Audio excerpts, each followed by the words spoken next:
হাজার টেনশন মাথায় আসুক, আপনি মন থেকে শক্ত থাকবেন, আমার আল্লাহ যা করে তা, আমার আল্লাহ যা করে তা, আমার আল্লাহ যা করে তা। অনেকে আছে হার্ট অ্যাটাক ছাড়া মরে গেছে, আবার এখানে অনেকে আছে স্ট্রোকের উপর স্ট্রোক করছে, 3বার এখন হাঁটতেছে। হায়াতের মালিক কে?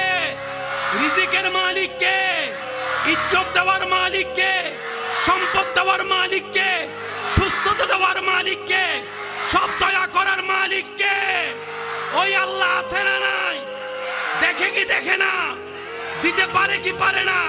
তাহলে বান্দার টেনশন করার কোনো দরকার, শুধু বান্দার বলতে হবে আমার আল্লাহ আছে, আমার আল্লাহ। এই কথাটা একটু মাথায় রাখবেন, আমার আল্লাহ। সবাই একটু জোরে বলেন আমার আল্লাহ। ইমানদার ভাইয়েরা, মনের শক্তি, মানসিক শক্তি, শারীরিক শক্তি, আর একটা হচ্ছে ইমানি শক্তি। কি শক্তি?